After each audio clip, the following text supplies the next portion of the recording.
Il était une fois Krishna et Arjuna qui étaient dans le désert. Krishna est le maître et Arjuna le disciple. Et Arjuna demande à Krishna quelle est la nature de la Maya, quelle est la nature de l'illusion de l'homme. Et Krishna lui dit, je vais répondre à ta question, mais d'abord j'ai un peu soif. Est-ce que tu veux bien aller me chercher un verre d'eau?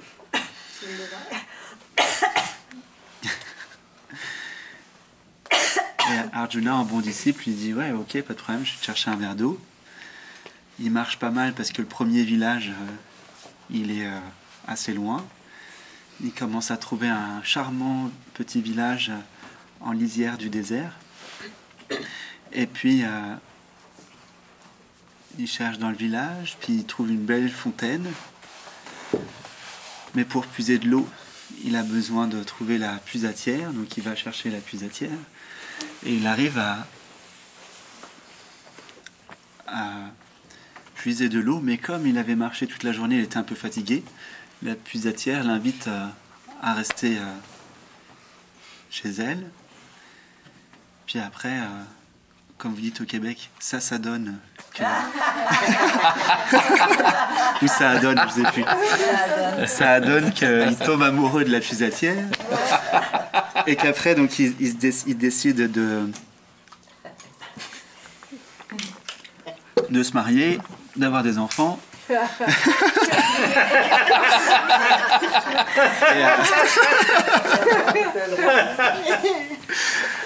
Et puis, il a 3 enfants, les enfants grandissent, etc. Et puis, à un moment donné, c'est l'époque de la mousson, le village est inondé. Et puis, sa femme est emportée dans les inondations. Puis ensuite, l'eau monte et puis il y a un enfant qui est emporté. Puis il tient les 2 autres dans ses bras. Puis il y en a un autre qui est emporté. Et puis l'autre. Et puis lui-même, après, il est emporté par l'inondation. Il se retrouve noyé. Et à un moment donné, il se réveille au pied de Krishna. Et Krishna lui demande, il est où mon verre d'eau?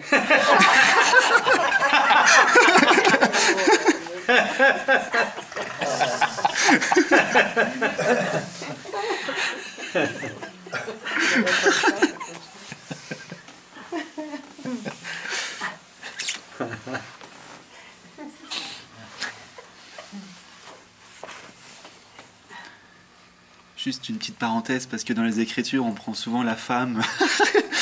L'histoire commence avec il commence à s'oublier lui-même avec la femme. C'est une métaphore. Hein.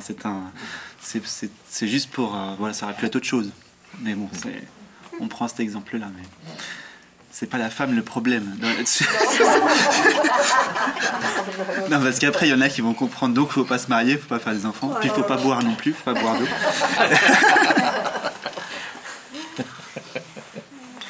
Ouais. On va pas oublier cette histoire. Mais en fait, c'est pour ça que depuis des millénaires, les sages, ils enseignent avec des histoires parce qu'on a une tendance à mieux retenir les histoires. Et même quand on les connaît, on aime beaucoup qu'on nous les répète quand ça nous parle. Moi, mon histoire préférée, c'était l'histoire de Hans le balourd. Hans le balourd. Je ne sais pas comment on dit. Enfin, à l'époque, je disais Hans le balourd. Le balourd. Le balourd. Le balourd. Le balourd. Un gros, quoi. Et tous les soirs, je disais à ma mère qu'elle me raconte la même histoire. C'est toujours la même, quoi. Hans le balourd. Bon, je vais la résumer parce que c'est quand même assez long. Mais en gros, c'est un gars qui a 2 frères. Et ces 2 frères, ils sont tous beaux, intelligents et puis toutes les qualités. Ils récitent le dictionnaire en latin de A à Z et de Z à A, tu vois, par cœur. Et puis il y a tout ça. Et à un moment donné, il y a la princesse qui fait un concours pour qui pourrait être son prince. Mais Hans le balourd, lui, il est nul en tout. Il est trop nul pour apprendre le latin. Voilà. Et donc, le jeu pour pouvoir être être accepté comme mari de la princesse, c'est de pouvoir dialoguer avec elle et répondre aux questions que la princesse pose. Et donc, vous la connaissez peut-être, non? Non. Ok. Et donc ils vont en chemin. Donc il y a l'un des deux frères qui a un très beau cheval blanc, l'autre qui a un très beau cheval noir, comme ça, des étalons. Et puis comme les parents de Hans, ils n'ont pas trop de respect non plus pour lui, Hans, il veut absolument faire le concours, mais il reste plus que le bouc. Donc il monte sur son bouc, comme ça, pour aller au concours. Et puis il suit tant bien que possible les frères qui sont à cheval. Et sur la route, en fait, il trouve un corbeau mort. Et puis il met dans sa besace, il se dit tiens, je vais garder ça, ça me servira pour la princesse. Les frères, ils disent qu'il est complètement fou, quoi. Il veut l'offrir en présent à la princesse. Puis après, il trouve un vieux sabot tout cassé. Et c'est pareil, il met dans sa bourse, il dit tiens, je vais l'offrir pour la princesse. Et puis après, il trouve de la boue dans le fossé. Je vous la fais vraiment courte parce que normalement, il y a plein de trucs. Et il se dit tiens, ça aussi, je vais le prendre pour la princesse. Donc il prend la boue dans sa besace. Et puis arrivé devant le château, donc les deux frères, il y a une file d'attente énorme. Il y a tous les hommes du comté là, qui veulent la main de la princesse. Et puis tous les hommes devant la princesse, devant sa beauté, ils bégayent, ils n'arrivent pas à répondre. Et puis les deux frères de Hans le Balourd, ils ont beau avoir une connaissance énorme, dès que la princesse leur pose une question, ils en perdent leur latin, justement, comme on dit. C'est peut-être de là que ça vient. Du coup. Et donc, ils peuvent pas répondre aux questions, quoi. Et finalement, en dernier, il y a Hans le Balourd qui arrive. Et puis, la princesse, elle lui dit ce soir, il y a un grand banquet pour fêter qui est le prince, mais pour l'instant, j'ai encore trouvé personne qui puisse être à la hauteur pour être le prince. Et donc, elle dit à Hans le Balourd et toi, est-ce que tu pourrais faire un bon prince? Et Hans le Balourd, lui, il dit oui, et en plus, moi, j'ai de quoi participer au souper, puisque j'ai trouvé un corbeau. J'ai trouvé un corbeau pour manger ce soir. Donc la princesse, elle est amusée, il dit complètement fou celui-là. Elle dit ouais d'accord, mais vous avez un corbeau, mais pour un si beau mets, il faut trouver un beau plat qui va avec. Et Hans le Balourd, il dit aucun problème, j'ai trouvé un beau sabot pour mettre le corbeau dedans. Et qu'il met le corbeau dedans. Elle dit ouais c'est bien, mais tout mets gastronomique a une bonne sauce, tu vois. Et il dit pas de problème. Parce que j'ai trouvé une super boue de super qualité. Et donc, il nappe le corbeau avec la boue. Et donc, elle est tellement morte de rire, la princesse, qu'elle a dit bon, bah finalement, c'est celui-là que je vais prendre. Voilà. Et puis après, bon, il y avait d'autres petits trucs, mais c'était moins important.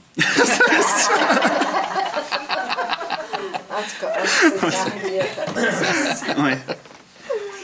Et pourquoi, je ne sais pas du tout pourquoi cette histoire me parlait. Peut-être parce qu'il n'était pas, je sais pas, il n'était pas intelligent. Peut-être, je sais pas. Je m'identifiais.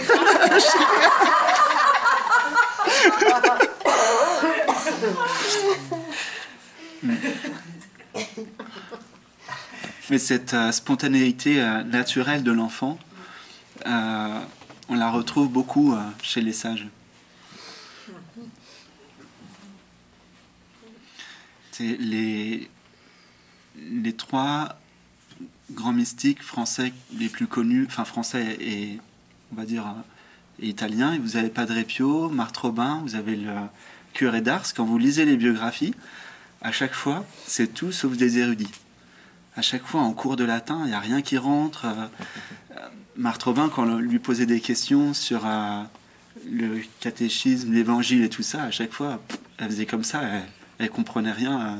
C'était pas des gens qui étaient tout le temps en train de réfléchir, mais par contre, justement, ils avaient cette pratique simple de la présence et du nom. Même quand vous lisez Saint François d'Assise, les Fioretti, je vous conseille, les Fioretti, c'est vraiment génial, c'est des petites histoires de Saint François d'Assise, ça dure 1 à 2 pages maximum, Et c'est comme un truc de science-fiction, quoi. Ça n'arrête pas. Ça n'arrête pas. Il y a plein de trucs. Moi, je trouve ça très drôle.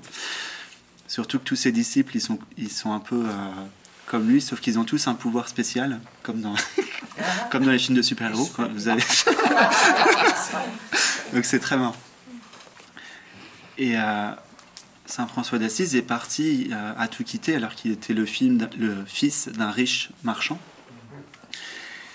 Et son compagnon d'enfance, qui s'appelait Bernard de Quinteval ou Quinterval, je sais plus, enfin Bernard en tout cas, il le retrouve au bout d'un an ou deux, il était les pieds nus dans la nature en train de restaurer une chapelle tout seul, puisqu'il avait entendu Jésus lui dire rebâtis mon église.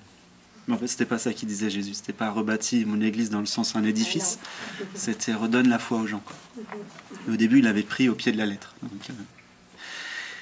Et donc Bernard, en le voyant comme ça, il se dit soit il est fou, soit c'est un saint, quoi. Parce que rester tout seul, sans rien, les mêmes vêtements, il a toujours gardé les mêmes vêtements toute sa vie. Être comme ça dans la neige, parce qu'en hiver en Italie il y a même la neige, pieds nus dans la neige et tout, enfin faut vraiment être motivé dans son truc, quoi.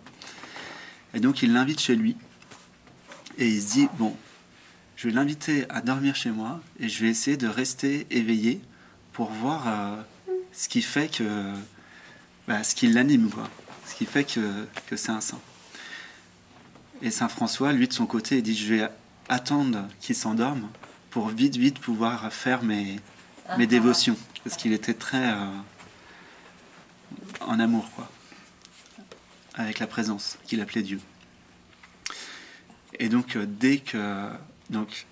ce qui se passe, c'est que Bernard, il fait semblant de dormir à un moment donné, il se met à ronfler comme ça, et puis donc Saint François, il croit qu'il dort, et là il se lève, et toute la nuit il répète la même chose en boucle: mon Dieu, mon tout, mon Dieu, mon tout, mon Dieu, mon tout. C'est tout. Il n'y a aucune autre pratique. Zéro pratique, zéro connaissance. Il y a beaucoup de sages, beaucoup de saints qui n'avaient aucune connaissance de quoi que ce soit, qui n'avaient même pas lu quoi que ce soit, qui étaient même illettrés d'ailleurs, ils ne pouvaient pas lire.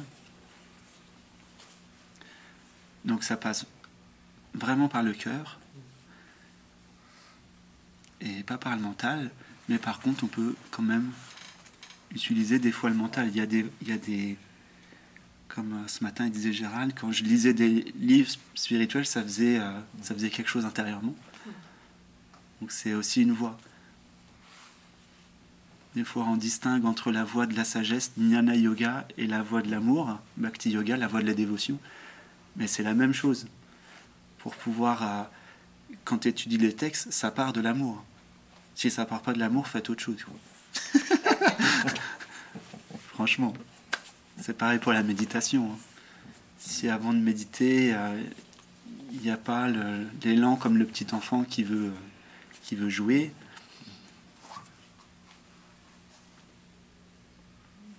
si c'est triste, ça sert à rien, quoi. Faut mieux faire autre chose. Quelque chose qui nous, de plus enthousiasmant.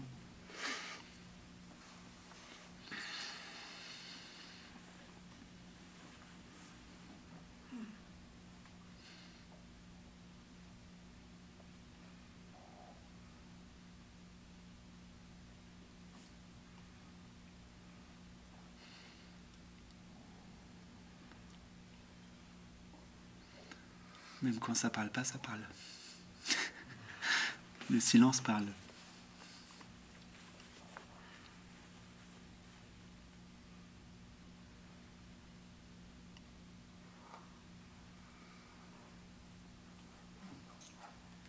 Est-ce que la dévotion de tantôt de... Je viens de Saint-François d'Assise, Bernard, il pensait qu'il faisait semblant. Et donc, il ne s'est rien passé. Lui, il faisait ses prières, le mantra, mais l'autre, il faisait semblant de dormir, donc il l'a vu faire sa dévotion. Ce qui s'est passé, c'est que Bernard, ça a été le premier disciple de Saint François. Ah d'accord, pour ça, il manquait quelque chose. Et après, il y a une autre scène, après Bernard, à force de côtoyer, quelqu'un comme Saint François qui a une telle présence, c'était un satsang en fait pour lui. Il a eu aussi la même intensité. C'est ça qui est beau aussi dans les Fioretti de Saint François d'Assise, c'est que il n'y a pas une divinisation de Saint François. Tous ses disciples, ils sont comme lui. Donc ça montre que c'est pareil. Et il y a même une scène où Saint François, à un moment donné, appelle Bernard qui est dans la forêt. Et il l'appelle plein de fois. Et en fait, il ne l'entend pas. Parce qu'il est tellement centré sur sa dévotion qu'il ne l'entend pas. C'est une expérience méditative qui peut arriver, qu'on est abstrait des sens, on est retiré des sens. Ça peut arriver. Ou des fois le son Om là, que vous avez entendu quand on fait Om, tout ça, le son Om a une réalité. C'est la vibration originelle de tout ce qui est. Et ça peut aussi s'entendre en méditation. Et quand ça s'entend en méditation, ça prend toute la place. C'est-à-dire qu'on n'entend plus rien. On entend juste comme ça, très fort, comme un ronronnement de moteur qui prend tout l'espace partout. Voilà, c'est une expérience. Mais ça permet de réaliser qu'il y a une force fondamentale comme ça, qui est là. Même derrière ce qu'on appelle l'objet inanimé, en fait, c'est hyper animé. Donc, toutes les particules, là, elles vibrent, tout est vivant, partout.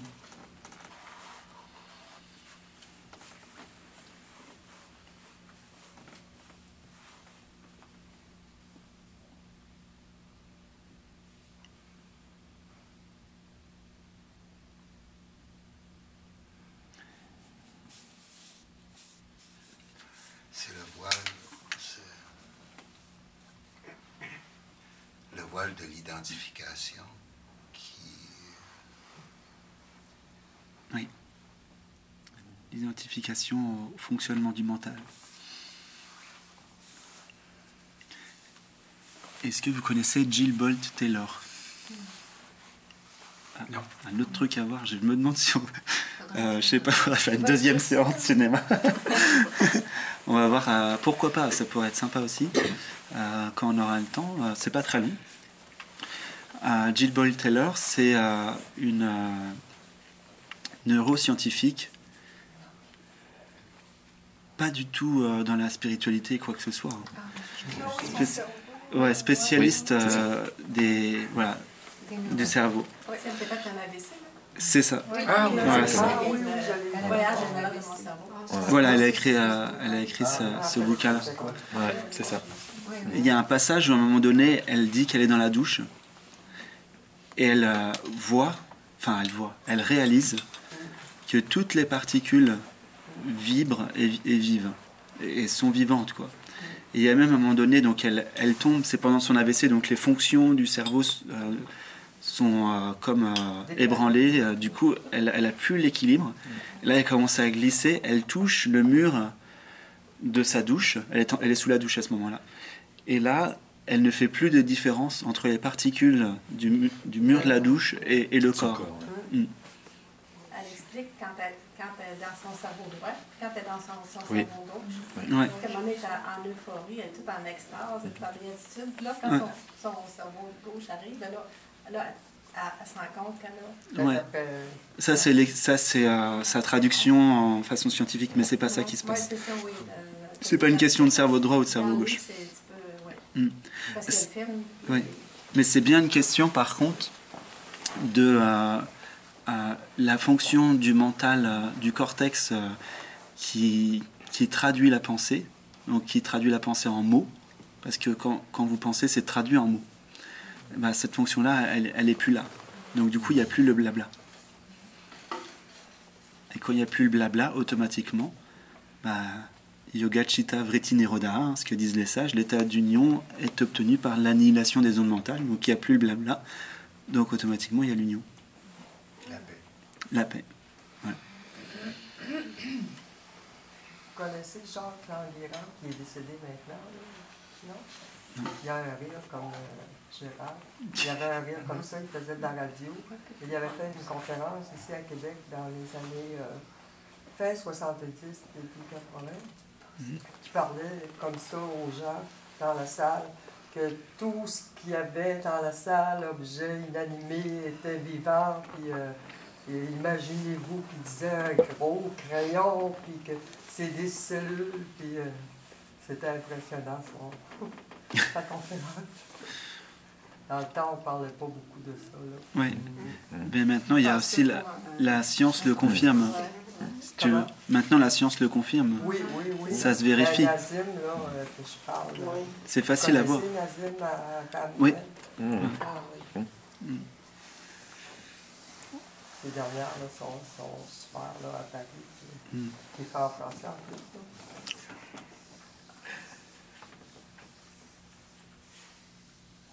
C'est l'expérience directe. Quand la physique quantique nous dit 99,99999% de la réalité, c'est du vide, c'est l'expérience directe, c'est le goût de la paix que vous sentez. Mais la conscience est capable de focaliser dans un tout petit point, qu'elle appelle moi.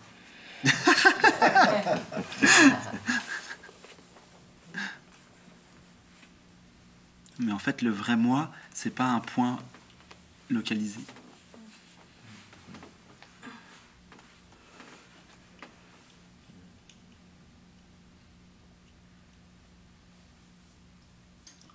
Le vrai moi, c'est un tout. Le vrai moi, ça a le goût de la présence, enfin c'est la présence. Cette présence. Et ça n'a pas de centre. On croit qu'il y a un centre parce qu'on s'identifie aux perceptions. Et on croit parce qu'on nous a dit que le point central dans l'expérience, il est dans le cerveau. Parce que la conscience viendrait du cerveau. Ce serait dans le cerveau. Et c'est pas vrai. C'est pas comme ça que c'est. Vous pouvez vous poser la question qui suis-je, mais vous pouvez aussi vous poser la question où suis-je. Et si vous allez au bout de cette question, vous arrivez au même, à la même réponse.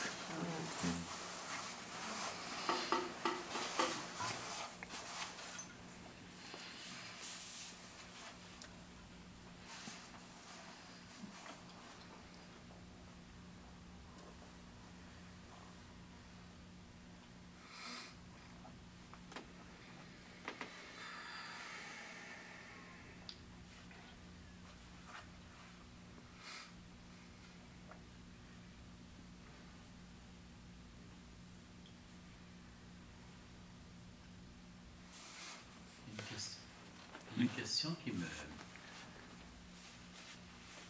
m'interpellait cette semaine. Combien d'autres choses, je ne sais pas pourquoi c'est venu, mais la conscience, c'est pas dans le cerveau. Je viens pas à bout de marier ce concept-là à...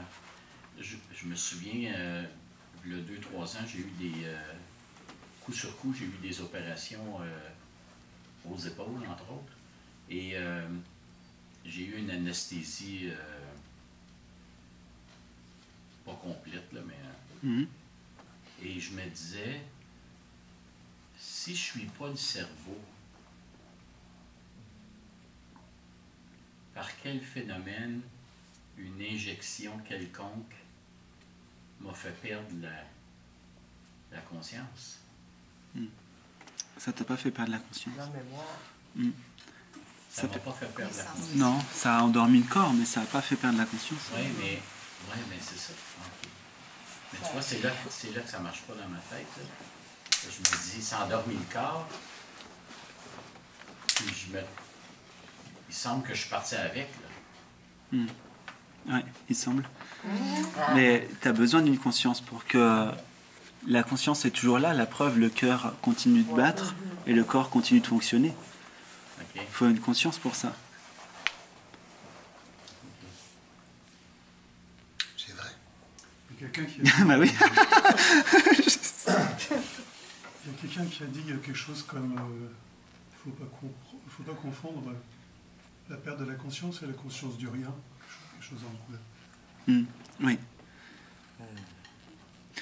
Oui, parce qu'il y a plein de gens qui disent oui, mais dans le sommeil profond, je suis pas conscient.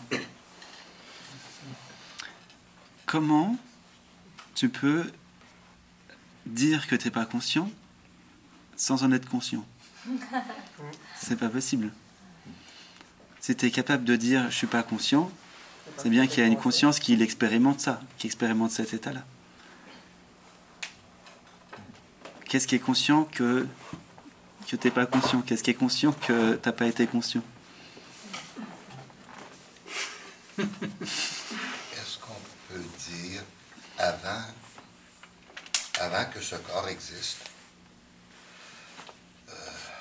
est-ce qu'on peut dire qu'il y avait une conscience personnalisée qui a expérimenté ce corps?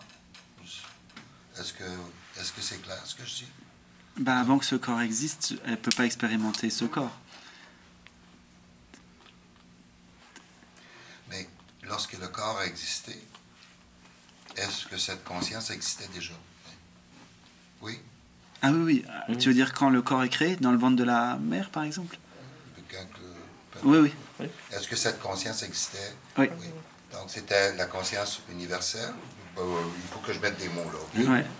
Bon, mais est-ce que la conscience universelle...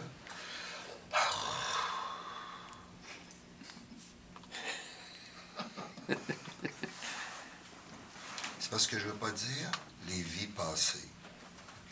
Okay? Ouais. Oublions le concept qu'il y a eu une vie ou 100 milliards de vies, peu importe. Okay? Et est-ce qu'on pourrait dire que cette conscience est personnalisée, même si elle est... je ne sais pas comment dire. Il y a des tendances, oui. Il y a des tendances. Ce qu'on appelle des tendances. En sanskrit, on dit samskara, il n'y a pas trop de traduction en français. C'est des tendances, c'est pas... c'est pas une personnalité, mais ça va être, on va dire, une couleur, pour reprendre... C'est une couleur qui fait que l'enfant, il va arriver avec... Un bagage. Pas forcément bagage, certains mais... aspects, certaines formes. Des aspects qui vont faire que ça va pouvoir jouer dans le film. Parce que si tous les enfants arrivent pareil, tu vois, même si dans l'absolu tout est pareil, hein, mais il faut quand même une couleur pour qu'il y ait des interactions, pour pouvoir jouer pleinement. En fait, la conscience, ça crée des rôles à l'infini. À l'infini. Il explique quand même aussi, il dit, on est tous individuels, mais on est tous différents. Dans le relatif, non, il semblerait. Mais c'est ça. Non. Il semblerait, mais il n'y a aucune différence. La réalisation, c'est de voir qu'il n'y a aucune différence. Les différences, c'est vraiment juste... Dans le relatif, c'est vraiment comme il explique. Oui. C'est créé juste pour jouer. On paraît individuel dans le relatif, mais c'est pas le cas. Ouais. C'est une apparence. Question 15 points, celle-là. OK. Avant que la conscience... restons dans la même orientation de pensée, là. OK? OK, non, pas ça. 20 points. OK? J'ai devant moi deux corps qui manifestent l'éveil. OK? On va le prendre comme ça. Ça pourrait être faux, ça. Hein. Oui, mais bon. Okay. Mais on va dire ça dans le Prenons-le comme ça. On va dire ça, là, contrairement à moi, je ne sais pas encore que je le manifeste, OK? Ouais. Mais à un moment donné, les corps, ils vont être passés date. Donc,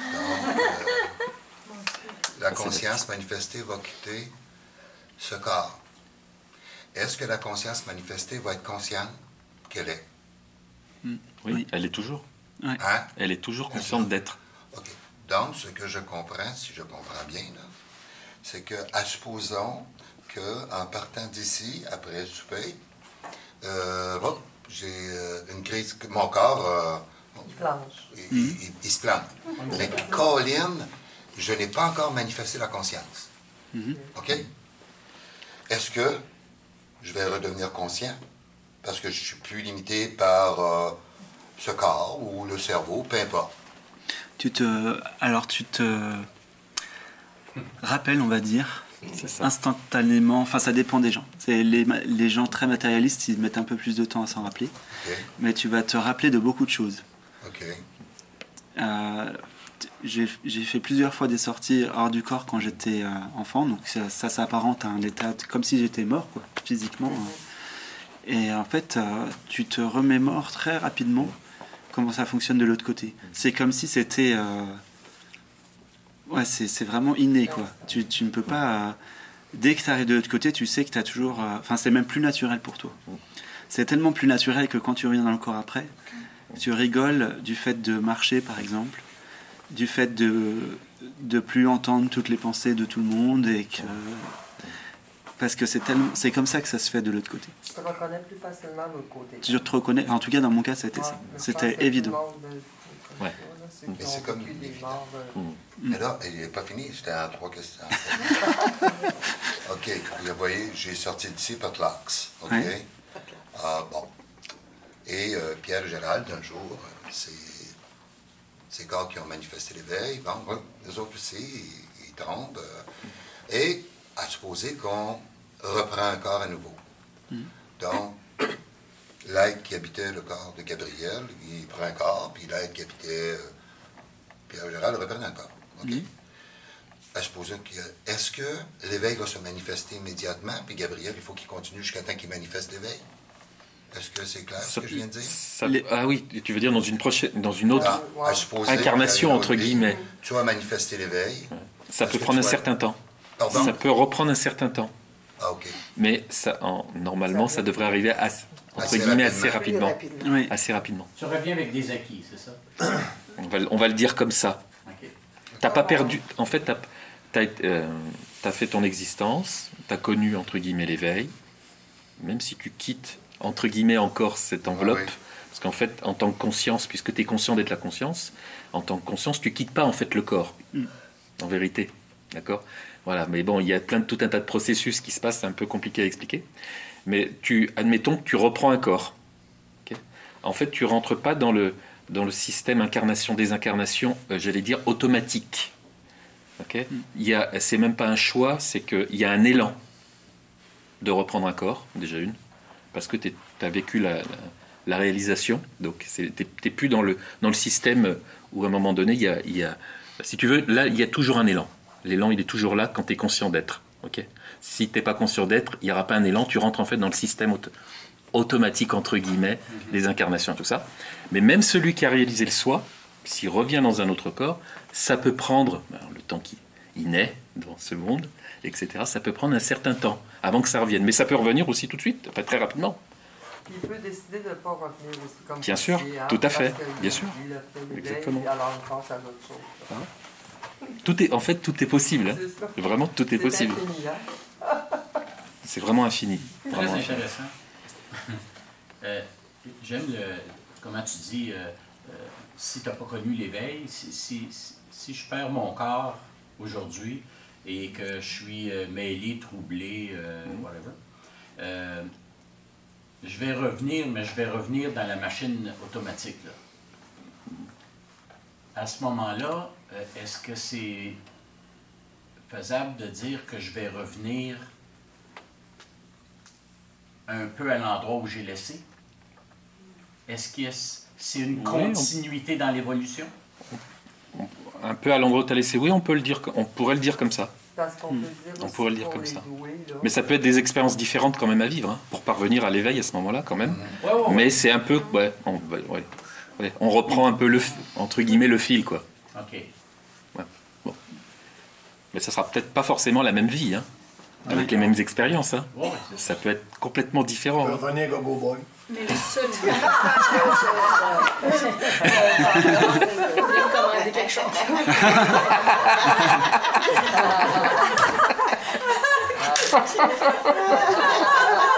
Tu vois, dans cette vie-ci, Tu il y avait une idée, mais il n'y avait pas le corps.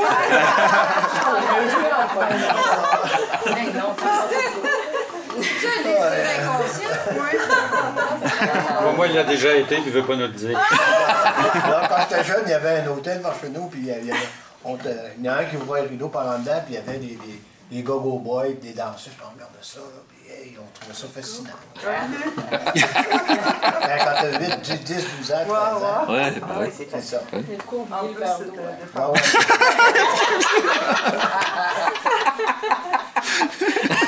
Ouais. Il peut y avoir une résistance à l'incarnation.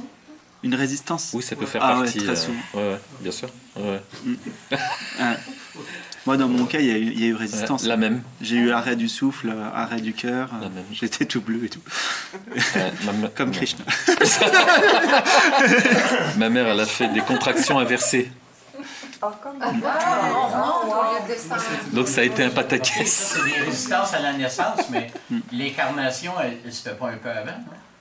Si, avant, mais Si. au moment où il y a la naissance, il y avait sans doute pas envie de rester là. Dans Quoi. le fond, Ouais, je me suis dit, ouais, c'est pas très confortable ici. Beaucoup de résistance. Ok.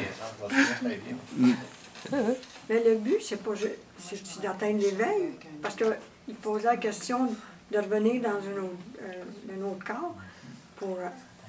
Est-ce que le but de la vie, c'est d'éveiller? C'est ce que disent tous les sages. Ouais.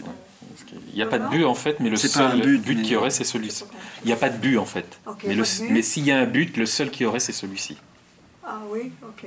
D'accord. C'est pour ça que si comme il vit, tu sais, il meurt en sortant d'ici, il n'est pas éveillé, mais donc il revient, ce qu'il a acquis est là, dans un autre corps, mais qui n'est pas nécessairement un petit bébé, mais c'est le but. C'est un but. Ben, pas un but, là, mais s'il y en a un, c'est ça. En fait, c'est pas une question de but, c'est qu'il n'y a rien d'autre. Ouais, il n'y a que Il la n'y a pas réalisation. d'autre destination possible. Ah, OK. Et c'est la ça. conscience manifeste tout l'univers entier juste pour réaliser ce qu'elle est la conscience.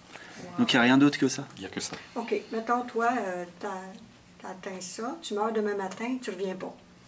Bah déjà, quand tu me dis tu meurs demain matin, ça fait tout de suite Ouais. une dissonance ici Ouais. parce que Ça n'existe pas. Ah, je me sens pas concerné. Et puis ça n'existe pas. Ton corps Et meurt. maintenant, Ouais. donc, Ouais, le corps meurt, bah c'est pas grave. D'accord, oui, mais l'éveil ou la réalisation, Oui. tu as pu à revenir pour le faire. Je suis toujours le même. Je suis toujours le même. Je suis toujours le même. Avec ou sans corps, je serai toujours le même. Donc, tu décides de l'autre côté, de venir ou pas. Ouais. Si on peut le dire. c'est ce Je sais qu'il pas dit comment Krishna dire. dans la Bhagavad Gita, il le dit. Il est dit, entre guillemets, la différence, enfin c'est pas traduit comme ça, on va dire ça comme ça, la différence entre, il dit celui qui ne sait pas, enfin l'ignorant et le sage, c'est que l'ignorant, lui, il va se réincarner, parce que, D'accord. voilà, et il dit, moi, le sage, je m'incarne de mon propre chef. D'accord. Voilà, il y a plusieurs traductions, mais grosso modo, c'est ça. Mais Krishna, c'était un bébé bleu aussi? Il est représenté en bleu, ouais. En bleu, ouais, tout bleu. Ah oui? Ouais. Ah, je connais Les pas. images sont intéressantes. Non, mais on dit un bébé bleu qui manque d'oxygène, puis... Non, c'est en fait ça représente quand on voit les divinités en Inde qui sont bleues ou sombres ou noires, c'est pour représenter l'intériorité. C'est ça. Ah, d'accord. Ah, ouais. C'est juste pour ça. D'accord. C'est une symbolique comme la Vierge Noire, hein, c'est la même symbolique, ouais. la même symbolique. Petite question. On en parle comme si. Peut-être que j'ai mal compris quelque chose, mais on est une conscience. Oui. Mais depuis tantôt, quand on parle de réincarnation, c'est comme si on est un morceau de la conscience Mm. individuelle. Parce Non. mais ce qui se dit, c'est on revient, on reprend le même rôle, mais ça. Ouais. Bah, ça reste Encore du dans le relatif. mauvais mot, là. C'est On est toujours dans le relatif. même entre deux, ce qu'on va appeler incarnation, entre deux incarnations, ça reste encore du relatif parce que tu passes par un plan qu'on appelle l'astral et tu es encore une entité avec un monde extérieur. Tu as un corps qu'on appelle le corps astral et puis tu vis dans un monde astral, puis voilà, ça continue. Ça devient Encore l'illusion. C'est encore une illusion parce qu'il y a deux. C'est de l'illusion, bien sûr. Il y a une dualité. Ouais. C'est ça, donc, ma perception, c'est... Mon père est décédé l'année passée. Mm. Et ma perception, c'est qu'il est... Ma perception, puis là, c'est peut-être juste mon mental qui dit ça, OK, là, mais je le dis pareil. C'est qu'il est demeuré en quelque part, il est demeuré le personnage qu'il était ici. C'est ma perception. Oui, mais il est plus limité par un corps, plus limité par un cerveau qui ne fait que penser. Là. Tu comprends ce que je veux dire? Là? Mais en quelque part, c'est ça. C'est comme ma perception. Bah, c'est ça. Est-ce que la perception est bonne? Oui. Mais c'est comme ça. C'est comme ça. Ouais, c'est comme ça. Donc, l'éveillé, comme il est, comme tu as dit, ben non, je ne meurs pas, moi. Ouais. OK? Puis tandis que l'autre, Joe Blue, il dit, ben oui, tabarnak, tu vas mourir. Fait que, mais c'est immense, là. Là, c'est l'histoire du sage et de l'ignorant, là. OK? Donc, quand tu quittes le corps, ben, tu n'as pas changé d'un iota de ce que tu es actuellement. Oui, l'être éveillé, l'être qui a réalisé le soi, quand il quitte le corps, il ne le quitte pas d'une façon individualisée et personnelle. Oui. Et celui qui ne réalise pas le soi consciemment quitte le corps d'une façon personnelle. Donc il y a toujours une personnalité, aussi subtile soit-elle sur les différents plans, astral, mental, etc. Mais il y a toujours ça. C'est toujours présent. Sous une forme plus subtile, parce qu'il n'y a pas de corps. Il peut y avoir reconnaissance, même dans l'astral, il peut y avoir reconnaissance. Il peut y avoir éveil dans l'espace. C'est très très rare. On dit que c'est exceptionnel. Ouais.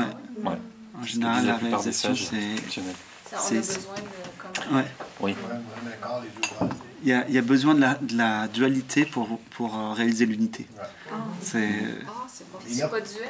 C'est bon. Ben, je dis ça, là. Mais le truc, c'est que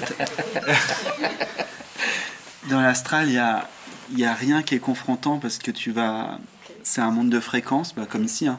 Sauf que tu vas aller pile sur la fréquence qui te correspond. Et la fréquence, on va dire... Ben non, t'es qu'avec des êtres qui... Ta croyance, tu vis ta croyance. Tu vas sur ton plan d'appartenance. On appelle ça comme ça. Ce qui correspond en fait à ta fréquence. On va le dire ça comme ça. C'est comme le même parti politique. C'est du monde. Je pense que dans le fond, est-ce qu'on pourrait dire que l'ignorant, il pense que c'est lui qui meurt? Oui, c'est ça. On peut le dire comme ça. Et en même temps, il s'accroche à l'histoire qu'il a vécue, il s'accroche encore au film, à ses qualités en tant que personne, en tant que personnage. Oui, c'est ça. C'est mieux de le perdre avant de mourir. C'est motivant. Comme Gérald disait, dans la scale que vous aviez rencontré des gens qui faisaient le même métier qu'ils faisaient ici. Là. Ils refont la même vie. Oui, tu peux faire la même chose. Que sur Terre. Même quand ils n'aiment pas ça. Ben, ça doit être comme une pénalité. Ouais, non, quand t'aimes pas ça, t'es pas obligé de le faire. Après, ça dépend. En fait, le truc, c'est qu'il y a des gens qui ne sont pas conscients d'être morts. Ah ouais, c'est ça, ils continuent. Ils continuent à répéter. Le cas flagrant, c'est le cas des gens qui se suicident et qui continuent à essayer de se suicider en boucle. Mais c'est pas possible. T'es immortel. Donc t'essayes avec ton couteau. Pour l'instant, il y a les guides autour qui te regardent. Puis il y en a, ils essayent comme ça pendant super longtemps. Mais sauf que ça fait rien, quoi. Donc quand t'as fini de jouer, à un moment donné, les guides ils te disent bon, on va peut-être faire changer des choses. On va peut-être passer à autre chose. Passer à autre chose, quoi. On va passer à autre chose. Mais là, vous venez d'ouvrir toute une autre canne de bine. Ici, on dit. Comment? Vous venez d'ouvrir d'autres possibilités. Là. Quand tu parles de guide, comment peut-il y avoir un guide pour un? Il y en a plein des guides. Il n'y en a même pas qu'un seul. Mais pour la conscience, il y a des guides pour la conscience? Non, pas pour la conscience. La conscience qui est consciente? Non. Non, ça c'est dans le cas de quelqu'un qui est, par exemple, quelqu'un qui n'a pas réalisé le soi, il va avoir du monde de l'autre côté en général. Ah ouais? Ouais. C'est ça. C'est exactement la même chose quand tu nais dans ce monde que quand tu nais de l'autre côté. Ce qui est une mort dans ce monde-là est une vie de l'autre côté. Celui qui m'a formé, qui m'a appris à sortir du corps, il a écrit un seul livre, et son livre, ça s'appelle « Dans la mort commence la vie ». Parce que tous les jours, lui, il mourait au corps, c'est-à-dire qu'il sortait du corps. Et pour lui, c'était comme une naissance. Donc il allait se balader. Voilà, c'était son chemin, quoi. Sa voix d'éveil, c'était ça. J'ai une perception que j'ai achetée. La voici. C'est que je suis un être privilégié parce que je rencontre deux corps qui manifestent la conscience. OK? Donc, mon mental, il dit, hey, c'est comme si il y en a un sur 2,5 milliards. Donc, on avait une discussion ce midi, semble-t-il, parce que je suis un homme ignorant, semble-t-il qu'il y a beaucoup d'êtres qui sont éveillés. Donc, mon mental, quand il entend ça, il dit, ah, ça devient possible, Gabriel. Oui. Alors donc, ma question est la suivante. C'est quoi ça, beaucoup d'êtres éveillés? Pour moi, ça ne veut rien dire. Est-ce qu'on peut mettre un pourcentage, si j'ose dire? C'est quoi? C'est-tu 100 millions? C'est-tu 1 à toutes les 100? C'est quoi, là? Combien on est sur Terre? Mettons, on est minimum 7 milliards. Voilà.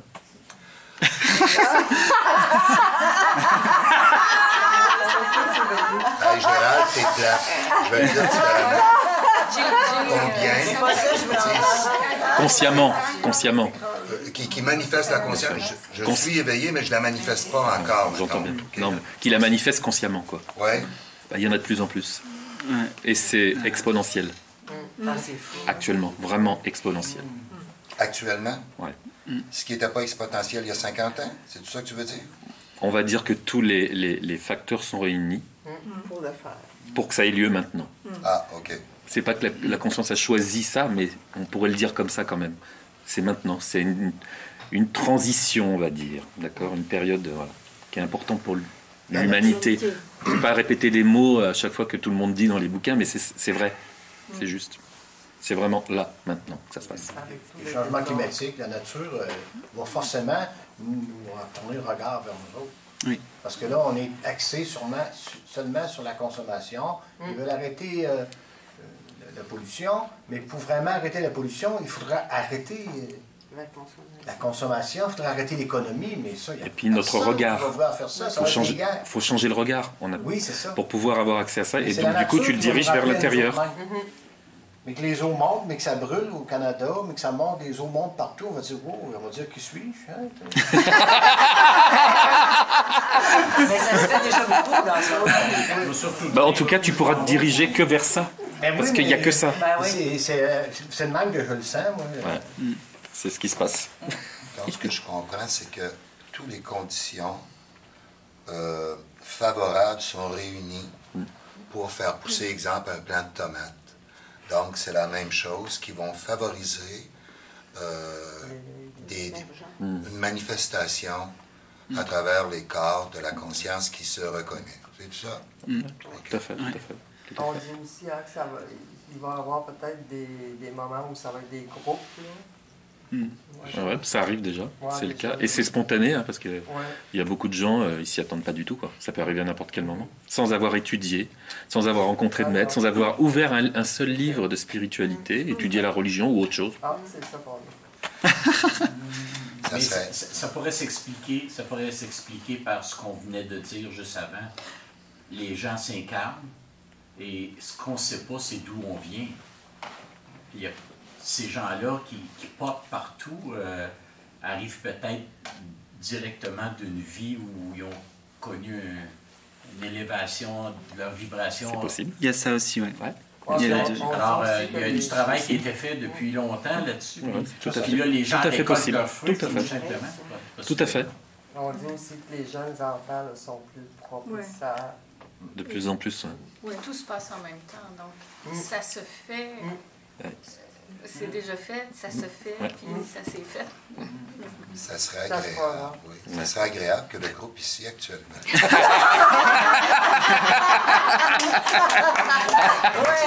C'est pour ça que tu veux leur donner des 10 piastres et des 50 piastres. Essaye de vous acheter. tout en même temps, ça va arriver. C'est pour ça que tu te donnes des coups, toi. Hier soir, je pensais à l'histoire que tu as contée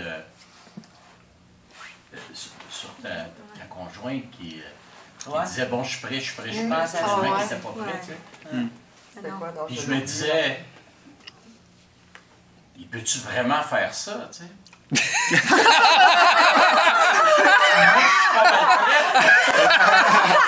Ça faisait partie du jeu. Ça faisait vraiment partie du jeu. Quel jeu? Le jeu de la conscience. Tout ce qui s'est dit à ce moment-là avec sa compagne, c'était vraiment un jeu, quoi. Non, mais c'est pas Pierre qui l'aurait fait réaliser, c'est elle. Oui, c'est elle. Elle, la conscience aussi. C'est toujours la conscience. Mais là, ça jouait, là. Ça jouait. Moi, j'ai eu le même cas, et beaucoup de cas avec tout un tas de personnes qui disaient, que je recevais, qui me disaient, moi, la réalisation, je suis prêt. Maintenant. Et je leur disais, bon, ok, alors t'es prêt? Ouais, je suis prêt à tout. Ok, donc t'es prêt à tout abandonner, tout lâcher, tout perdre? Maintenant. 99% disaient non. Ils n'avaient pas compris, en fait, c'est pas une question de tout perdre, tout lâcher, tout abandonner. Mais il y en a un. Il y en a un sur la quantité qui a dit oui. Alors je lui dis, alors fais ça. Il avait, je sais pas, il avait des sociétés sur Internet. Je lui dis, laisse tomber ça, retire-toi dans un ashram et tout ça. Oui, je suis prêt, il n'y a pas de souci. J'achète mon billet demain, je ferme les sociétés et tout. Je fais, t'as pas besoin. et chez lui, ça a déclenché quelque chose. Il s'est passé quelque chose dans l'instant. L'idée, c'est de tout lâcher. C'est une façon de dire, c'est des mots, mais c'est ça, quoi. Ça ressemble à la parole de Jésus qui dit vends tout et suis-moi. Là. C'est ça. Mais qui dit aussi... il dit laisse ta femme. Il dit aussi laisse ta femme et enfant, puis suis-moi. Il dit, on la comprend pas. Il est encore plus... il est radical. Plus intense que ça. Il dit aussi laisse les morts enterrer les morts. Ouais, c'est ça. Quand quelqu'un lui dit j'ai pas le temps de te suivre, faut que j'enterre mon père. Il dit laisse les morts enterrer les morts. Carrément. Ça rigole pas du tout. C'est une concession, c'est direct. C'est direct. Moi, j'ai pensé à ça beaucoup aussi hier, son histoire avec ta copine. Puis quand tu me l'as partagé, je suis venue avec un gros élan de dire OK, je suis prête là. Ça a fait. Il y a quelque chose qui empêche ça. Là, parce que c'est presque prêt, je le sens. Là. Mais je sens aussi qu'il y a quelque chose que je ne peux pas de moi-même. Non. De toi-même, la personne, c'est pas toi qui décides. Je le sens. Mais c'est venu fort, là. Ça me surprend que ça n'avait pas été dit, là. J'ai pensé à ça ce soir. En tout cas, une partie ce matin. Franchement. Je demandais à. Je voyais Jésus. Moi, je suis une ex-fille d'église, là. Je voyais Jésus en arrière de toi, là. Je déposais au pied les racines dont tu parlais hier. Mais c'est ça. Rendu ici, là, on dirait que je peux plus. Avant non plus, là, mais je pensais que j'avais le pouvoir. Mais là, je sais que ça ne m'appartient pas. Non. Mais tu sais, la conscience que tu es entend tout, perçoit tout et peut tout. Et peut tout. Et si vraiment, sincèrement, si tu avec vulnérabilité et humilité dans le vrai sens du mot, c'est-à-dire en mettant les choses à plat, parce que l'humilité ça vient de humus, tu vois, c'est vraiment humus, c'est ce qui compose le sol en forêt. Et si tu es capable de te mettre à plat, c'est-à-dire intérieurement de mettre tout à plat, tout remettre à plat, c'est-à-dire que toutes les croyances, que tout ce que tu penses savoir à propos de toi-même, autorise-toi à accepter que tu sais rien du tout. Tout ce que tu as lu, tout ce que tu as entendu sur la spiritualité, que tu sais rien, mais que tu as confiance, simplement confiance que ça va se révéler. On devient l'humus alors. Voilà. Ça revient, moi, c'est une question de confiance, c'est ça. Toujours. Une totale confiance. Ça peut pas être autrement. Il y a 20 ans, j'avais une confiance absolue, je me rappelle. J'ai vraiment une confiance absolue. C'était à tout point. Mon mari, n'avait pas de job, il allait chercher, il portait des CV, 100 CV. J'ai dit, arrête, ça va te tomber du ciel. Je descendais. Puis il est arrivé à une situation où vraiment, là, une grosse souffrance, ça a été fini après, la confiance en Dieu. Ouais. Ben, fini, ou en tout cas, une grosse partie. Je sais que c'est là que ça se situe. Là, mais le 21, c'est pour ça que je suis ici en fait, mais cette semaine. Je ne sais pas la question, je ne sais pas la réponse, je ne me rappelle pas non plus, mais je sais que ça a rétabli une confiance. Ça a retouché à ça, cette confiance-là que j'avais, puis ça goûtait bon. C'est pour ça que je suis ici. Là, vraiment, je sais que c'est là que ça se joue. Là, ça se fait pas par un effort personnel, mais plutôt comme quand tu es dans la paix, tu es, les sages disent, dans comme dans une barque qui est sur une rivière et qui te ramène automatiquement à la maison, sans effort. Donc, mais ça prend de la confiance. Tu te dis pas, quand tu es dans la barque, peut-être bien qu'elle va se planter dans le brochet.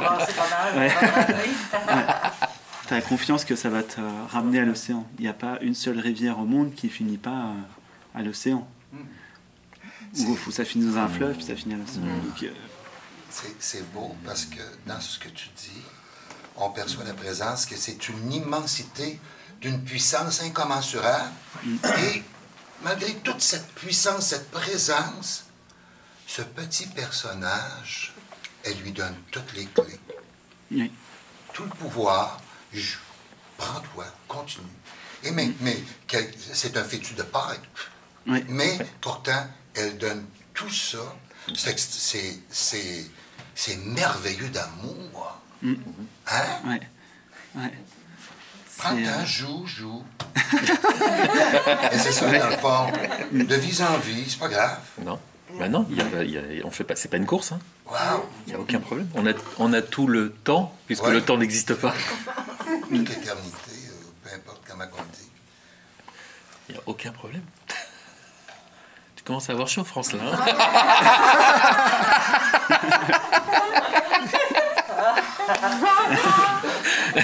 Ouais. Je suis pris avec un concept qui fait que ce qui vient de se dire, je trouve pas ça si drôle. C'est que je suis la conscience, oui. Puis il y a le personnage. Puis là, ce que j'entends, c'est le personnage lui-même, il peut pas se sortir de là. Non. Mais est-ce que c'est pas la conscience qui s'est endormie dans mon personnage? Le personnage, c'est la création de ma conscience. Alors, tu demandes à celui qui dort de se réveiller par lui-même? Non, parce qu'en fait, l'idée de vouloir se réveiller n'est pas venue du personnage. En fait, le personnage, c'est juste un agrégat de pensées, de sensations, d'émotions, etc. Mais il n'y en a pas. Il n'y a pas de moi personnel. L'éveil, c'est vraiment de réaliser que tout se fait de soi-même.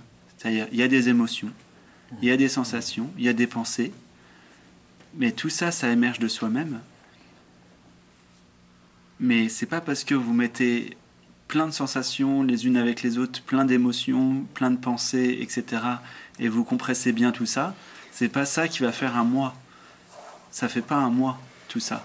Toutes les perceptions que vous observez, tout ce qu'on croit à propos de soi-même, ce n'est jamais que des croyances à propos de soi-même. C'est ce que c'est. Et reconnaître ce que c'est pour ce que c'est-à-dire voir les choses telles qu'elles sont réellement, c'est juste ça la réalisation.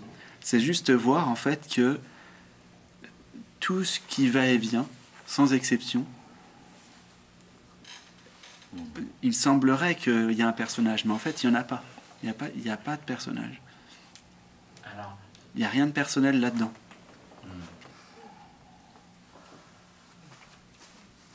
C'est ça qu'il faut qu'on... Non,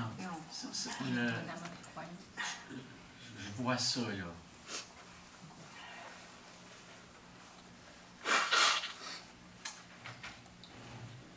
C'est comme si j'étais dans le fond de l'entonnoir, là, puis je tournais, là, c'est comme le goulot s'en vient.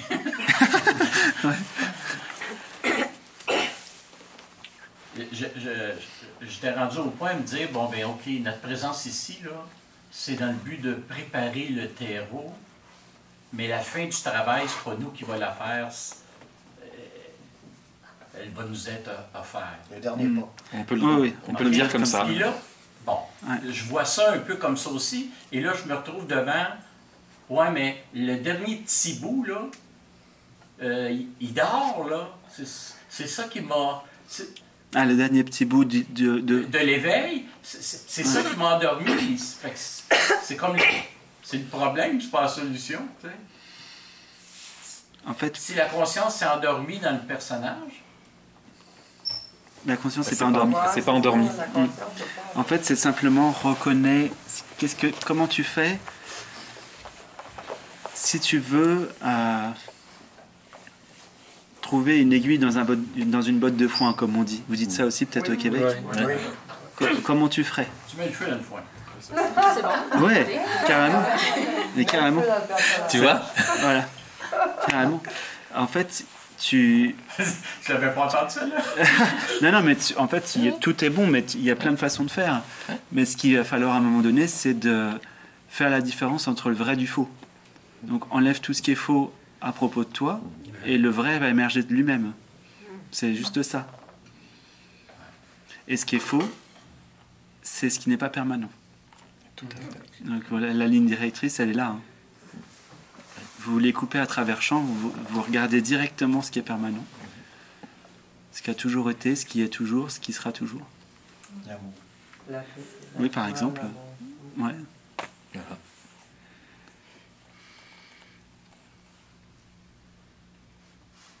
J'ai une petite histoire à raconter. J'ai 23 ans. T'as 23 ans? Oui. D'accord. Puis je m'en vais au restaurant, puis par hasard, je rencontre mon prof de cégep. Puis il me raconte quelque chose. Puis ça m'a fessé, là. Ça l'a... En tout cas, je vais te la raconter. Et dis-moi, il dit, Sylvie, il dit, je suis devant un arbre. Puis il dit, je le trouve beau, cet arbre. Puis là, je vois ses détails, puis tout ça, tu sais, on raconte ça de même, puis... Ouais, OK. Là, il dit, je suis des jours et des jours devant cet arbre, je suis des jours et des jours, je passe mes journées devant cet arbre. Et il dit, un jour, je décide de me tasser d'un pied. Je regarde l'arbre. Mais c'est plus le même arbre. Tu sais? Puis là, ouais, OK. Fait que là, il me dit, ce que je croyais être la vérité, ça ne l'est plus. Oui. Ça fait sang dans moi parce que c'est ce que je croyais, tu sais, détenir la vérité parce que j'avais suivi des cours, puis là, ben, tu sais, je m'en venais de même, là. Puis là, ça m'a fessé parce que là, j'ai compris que ce que je savais, je le savais pas, tu sais. C'est là mon chemin que ça a commencé à la recherche de... C'est rien. Puis on a beau lire n'importe quoi, on a beau rencontrer n'importe quoi, on pense qu'on y touche. Oui. Puis non. Bah, ça aussi, ça va faire couper à travers champ. Tout ce que vous pensez à propos de l'éveil, c'est faux. Il n'y a rien qui est vrai à propos de ce que vous pensez à propos de l'éveil. Tu l'as vérifié toi-même. Bah ouais. C'est comme ça que ça s'est vécu ici. Ouais. L'éveil, c'est un non-savoir. C'est quand tu sais rien, il n'y a plus aucune référence, ça fait plus appel à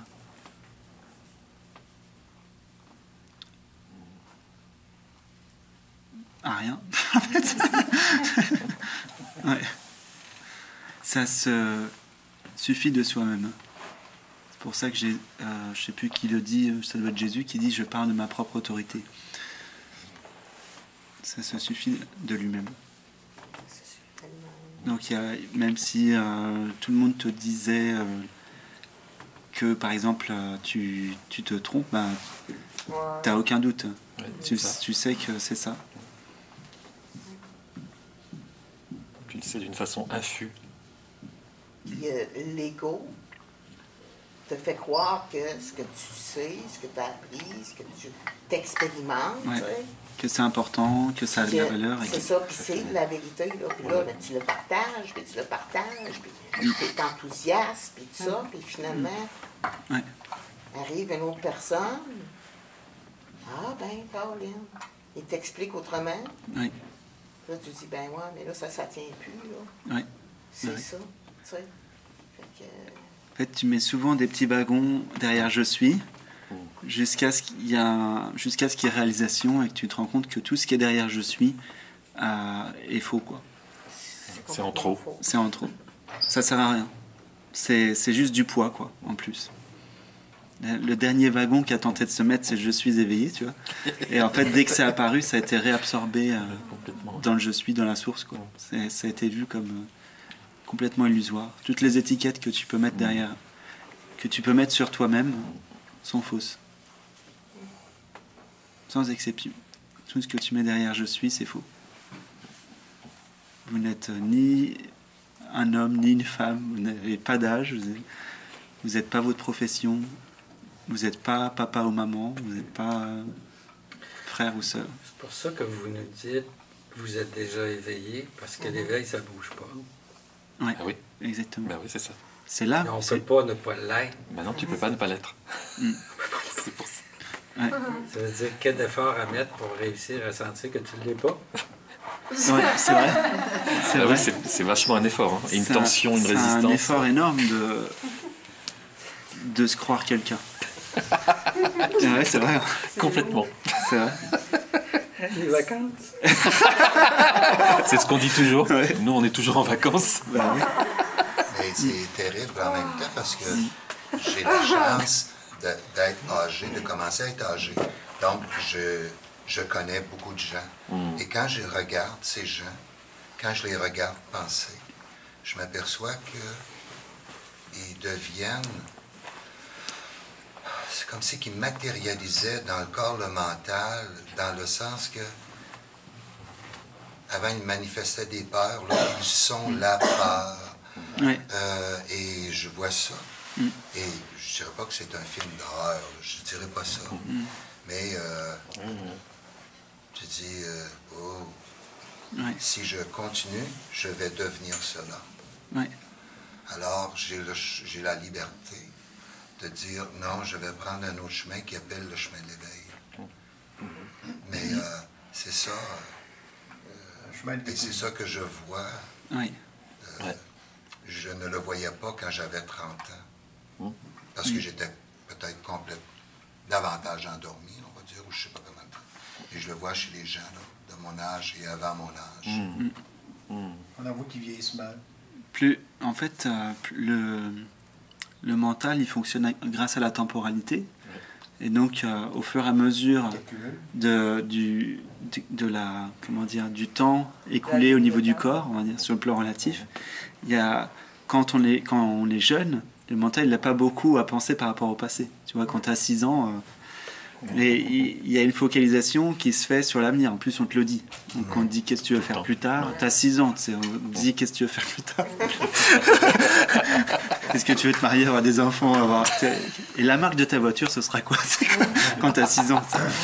Donc, il faut déjà tout commencer à prévoir. Et puis, une fois que tu as eu tout ça, en fait, il y a un moment donné où il n'y a plus grand-chose à aller piocher dans l'avenir. Surtout que tu vois où la mort du corps au bout du truc. Donc, il y a un 180 qui se fait dans le mental. Et là, ça commence le « c'était mieux avant ». Et quand j'étais jeune, nanana. C'est ça. Ouais. Parce que le mental, il n'a plus rien à se mettre sous la dent, dans le sens des projections, donc il va chercher dans le passé. Les deux sont illusoires. Qu'on se projette dans un sens ou dans l'autre, c'est complètement illusoire. Si on ne dit pas je suis, si on s'identifie pas à je suis une femme ou je suis un homme ou une profession, est-ce qu'on peut quand même dire je suis la joie quand on sent que ça monte et puis que ça veut se manifester sous une forme ou une autre dans le monde? S'il y a l'élan, oui. Ouais. Ouais, bien sûr. Ouais. Mais si quelqu'un te demande qu'est-ce que tu fais dans la vie, tu dis je suis la joie. Il me semble que c'est. Non, sur le plan relatif, tu parles au niveau du plan relatif. Oui. C'est obligé quand tu arrives à la douane, nous quand on arrive au Québec, c'est qui êtes-vous? Il n'y a personne. Ouais, comme Jim Carrey là. Ouais, c'est ça. Ouais. Vous l'avez vu, hein? Ouais. Lui, il se gratte pas pour le faire. Ouais. Mais bon, c'est. Mais bon, on peut. Avec Jim Carrey. Vous avez pas vu certaines vidéos et tout? Hein, quand il tourne autour d'une journaliste, parce qu'il est à la Fashion Week, c'était la Fashion Week, entre autres, et puis qu'il tourne autour d'elle alors qu'elle lui pose des questions. Il lui répond pas parce qu'il dit qu'il y a personne, quoi. Ah oui. Vous posez la question, du coup, tu vois, il a pas d'hésitation, quoi. C'est drôle, c'est vraiment drôle. Il est quand même dans un contexte, le cinéma en tant que star et tout ça. Bah, lui, il était à être éveillé. Ah bah oui, là c'est clair. Ah ouais. On lui a posé la question, c'est quoi votre film préféré? Il a dit le film dans lequel on est. Dans lequel on est, là. Dans lequel on est. Est-ce que tu es capable de travailler, de faire des films? Oui. En fait, ça n'empêche rien. Okay. Ça n'empêche rien. Donc, à la douane, vous vous présentez comme... Avec le passeport. Sauf que j'y crois pas du tout. Ouais. C'est ça la différence. C'est quand on me dit... je sais pas, peu importe les questions qu'on me pose, quand je réponds... Vous français. Ouais, vous français, par exemple, ça me parle pas du tout. Du coup, on rigole avec l'agent. C'est ce qu'on a fait, d'ailleurs. Et elle a ri aussi, d'ailleurs. Ouais. La première fois que je suis venu ici, on m'a posé... la première fois que je suis venu ici pour des conférences, on m'a posé plein de questions. Et à un moment donné, j'ai eu un fou rire intérieurement. J'ai failli lui dire au gars, mais je me suis retenu. J'ai failli lui dire, comme la vie est bien faite, votre métier c'est de poser des questions, mon métier c'est d'y répondre. Je fais que ça toute la journée.